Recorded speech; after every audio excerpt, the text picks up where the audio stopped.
Hello, welcome to an episode of Gear Talk. I haven't done a rig-related video for a little while. I just wanted to show you where I've landed for the 2024 gig season pedalboard. This is one of three boards that I gig with, but this is probably the main one that I have been using lately, especially when I'm singing. So when I'm doing the frontman thing, I don't want to have too much distraction or too many buttons in front of me to kind of interrupt the flow state that I'm trying to get into. So I do have bigger boards which just give me a more full range spectrum of sounds and tones and modulations and delays and that sort of thing when I'm doing more of the sideman gig. But this board here works really well for the frontman stand-up gigs that I'm doing. So the Dario tuner, I'm really liking the visibility on that one there and just that slimline profile.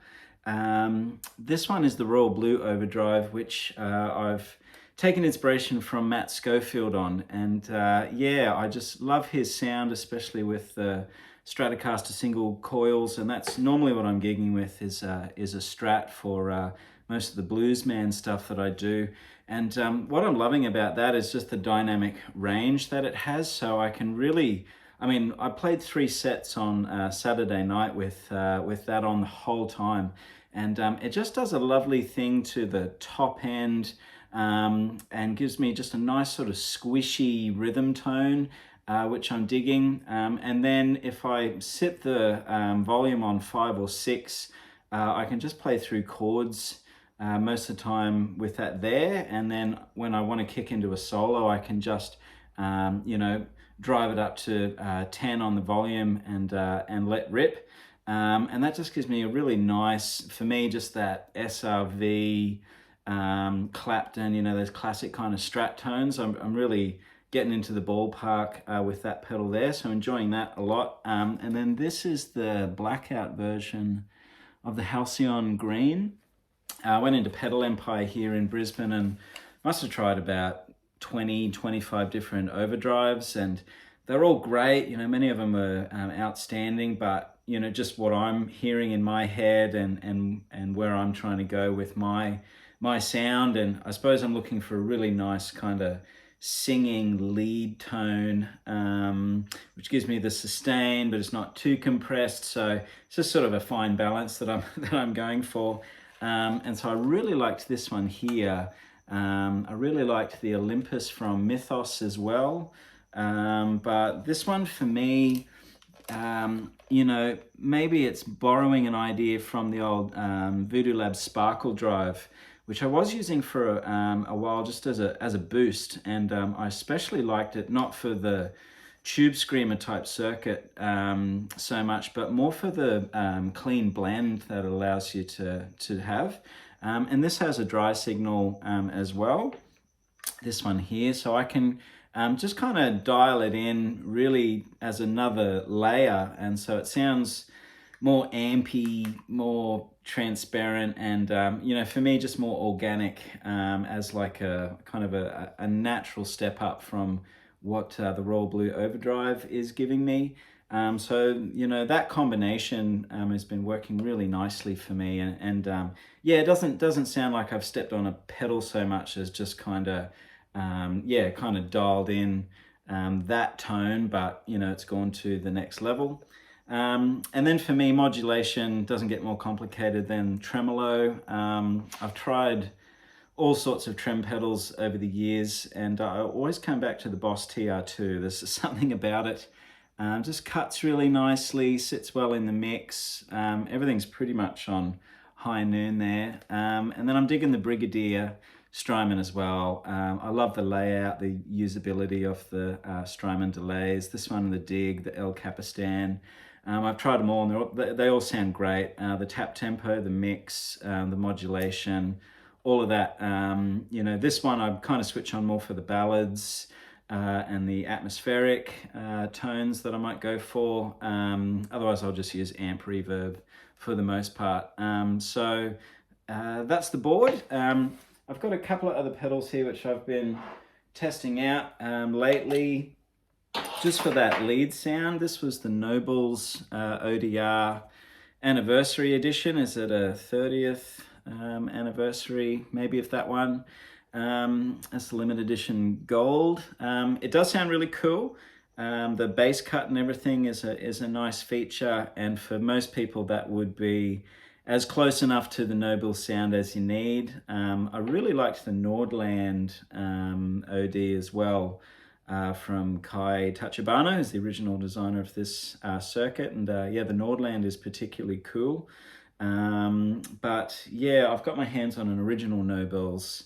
And if I didn't have that, I would love this a whole lot more. But yeah, once you kind of compare it to what the originals do, and I think for me it's more kind of a feel thing, and there is sort of that really organic, ampy feel to them. And this gets close and would be near enough for most people. But yeah, if I didn't have an original Nobels, then, you know, I'd probably be using that. I tend to use this just for rehearsals when I kind of just want to take one pedal.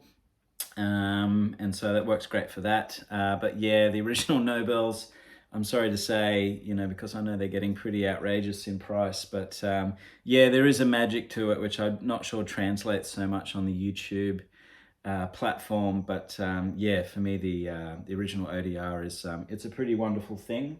I've also been trying the AT mod for my lead sound as well. And in terms of like dynamics and yeah, the way that you really kind of dig into the note and stuff, like this is pretty amazing. Just its feel underneath the fingers.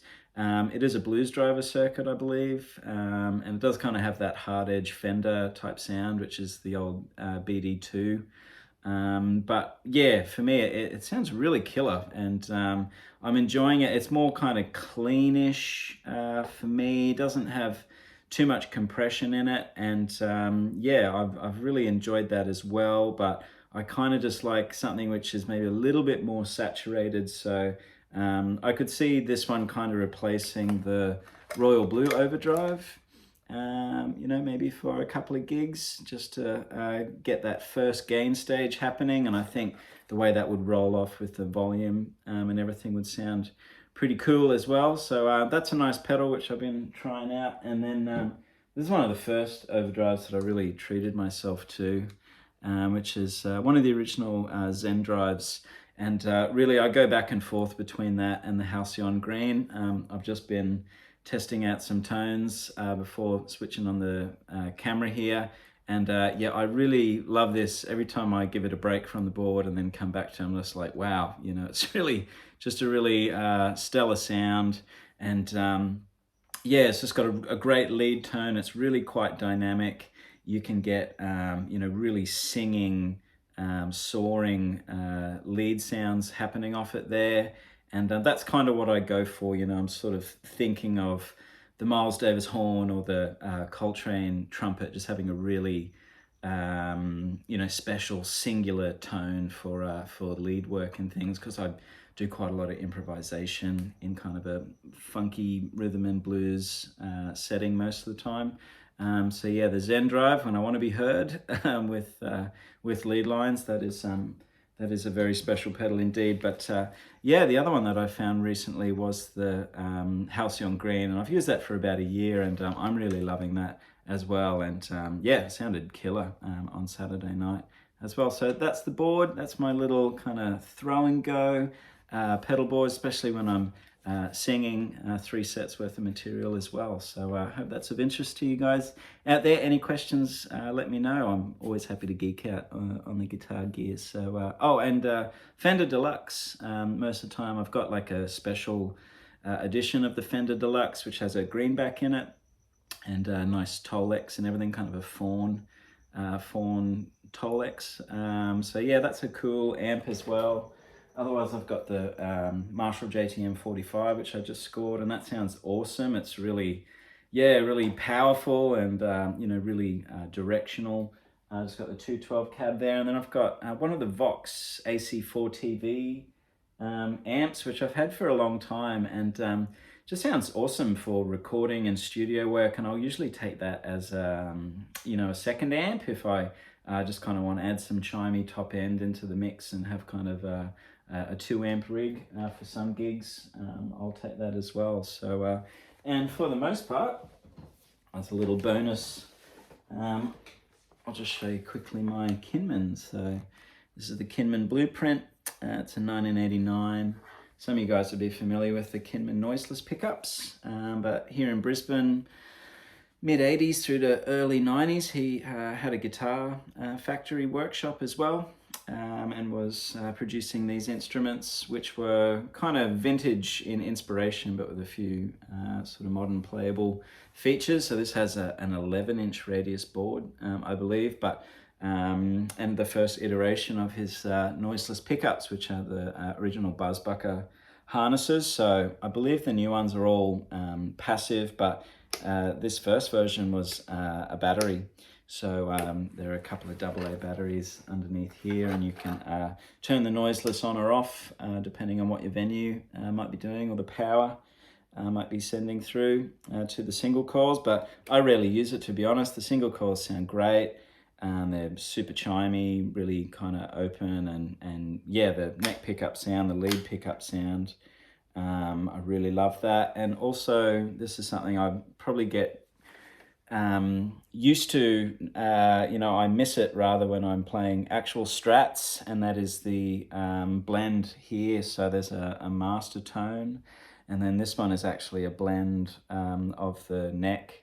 So I can, yeah, blend in the neck to the bridge position there, and that's kind of where I start most of the time. I'll be sitting there essentially in the Telecaster middle pickup position. So that's kind of where it starts for me, and then I can dial out the neck pickup and just have, you know, the rock and roll bridge sound, or, you know, I can have a blend of all 3 pickups for a megabucker. And yeah, so that's kind of a really nice feature, I think, of the Kinman, the 7-way switcher, which you find on the Kinman harnesses.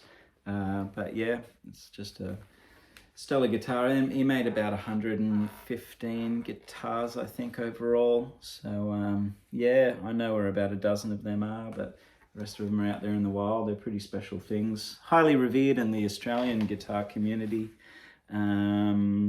Yeah, not sure if many people knew that he made guitars before pickups, but yeah, this is my number one. Took me about 7 or 8 years to find it, but yeah, now that I have it, it's the one for me.